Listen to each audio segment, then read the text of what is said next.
દોસ્તો આપણે જીરામાં કોઈક ને કોઈ દવા ખડ માટે છાંટી જશે, નિંદામણ દવા છાંટી જશે, તો હું આવો એનું નુકસાન બતાવું। દોસ્તો આ કેરામાં આપણે જે ગોલ દવા આવે છે, તમને ખ્યાલ છે કે જે ગોલ દવા આવે છે એના સ્પ્રે કરવાથી જીરાને કેટલું નુકસાન થાય છે એ જુઓ તમે। જો જીરું જે ઉગી અને રેડી થયું જ હોય છે, એટલે કે 22 થી 25 દિવસના ગાળે આપણે એને ખડની દવા કોઈ ને કોઈ છાંટતા હોઈએ છીએ। તો આમાં તમે જોઈ શકો છો કે જે ઉપલા પાન છે એ હાવ બળી ગયા છે, એટલે એક પ્રકારનો જીરાનો ગ્રોથ ઓછામાં ઓછો 10 થી 15 દિવસ હાવ લેટ થઈ જાય છે। એનું કારણ છે કે ઉપલા જે પાંદડા છે એ બળી જાય છે, એટલે એને ફરીથી ફૂટવામાં અઠવાડિયેથી 10 દિવસ લાગતો હોય છે। એટલે કેરો જુઓ તમે હાવ એટલે હાવ નભરો અને જીરું કેમ બળી ગયું હોય એવું લાગે છે। ઓકે, તો બને ત્યાં સુધી ન છાંટવી જોઈએ, અને કઈ દવા છાંટવાથી જીરું છે એ બળતું નથી એ હું તમને કાલના વિડીયોમાં જણાવીશ। વિડીયોને લાઇક કરો અને ચેનલને સબસ્ક્રાઈબ કરી લેજો।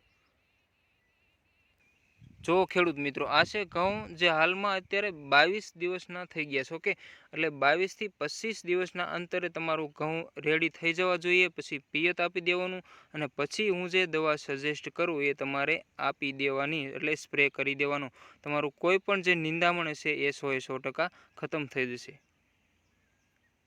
આ બોર છે એટલા મીઠા છે ને એની વાત જ પૂછોમાં, મસ્ત મજાની, ગમે એની આંટો મારીને તો અહીંયા આવીને એમ થાય કે ઘડીક બોર ખાવા છે। દોસ્તો આપણે ઘઉંના પાકમાં નિંદામણ નાશક દવાઓ છાંટતા હોઈએ છીએ, અને અત્યારે એનો સમય છે દવા સ્પ્રે કરવાનો ઘઉંમાં। ઓકે, તો તમારી પાસે ઘઉં હોય અને 20 થી 22 દિવસના ઘઉં થઈ ગયા હોય અને કોઈ પણ પ્રકારનું નિંદામણ નાશક દવા છાંટવાના હોય તો એકવાર આ વિડીયો જોજો। હું તમને એક મસ્ત કોમ્બિનેશન બતાવીશ જે દવા 100% રિઝલ્ટ આપશે અને તમારું કોઈ પણ પ્રકારનું ખડી છે એ નાશ થઈ જશે। એક આવે છે મહિન્દ્રા સુમિત અને એક આવે છે યુગ્રીપ। આ બે દવાનું કોમ્બિનેશન કરશો એટલે તમારા ઘઉંમાં કોઈ પણ જાતનું નિંદામણ રહેશે નહીં, બધું ખડ જે છે એ સાફ થઈ જશે। ઓકે,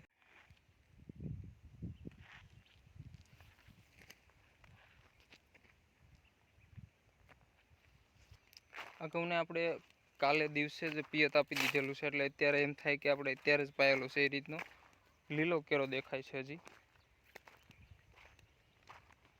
આ બાજુ છે જે આપણે જુવાર વાવેલી છે, જાર જે વાઢવાળી હોય છે, મેક્સિમમ 7-8 મહિના ચાલે એવી, તો એને જે પિયત આપવાનું બાકી છે। જો મિત્રો આ જે જીરું છે એને આપણે ખાલી ને ખાલી પિયત આપેલું છે। આ જીરું છે એ 22 થી 25 દિવસનું થયું છે, 1-2 દિવસનું આગું પાછું હોય, પિયતમાં આપણે ફેરફાર થયો હોય। ઓકે, તો આને કાંઈ પણ આપણે કરેલું નથી, એટલે દવાનો સ્પ્રે કરેલો નથી। ઓકે, અને જીરા માટે હું કાલના વિડીયોમાં બતાવીશ કે તમારે કઈ દવા સ્પ્રે કરવી જોઈએ, એટલે વિડીયોને લાઇક કરજો અને ચેનલને સબસ્ક્રાઈબ કરી લેજો।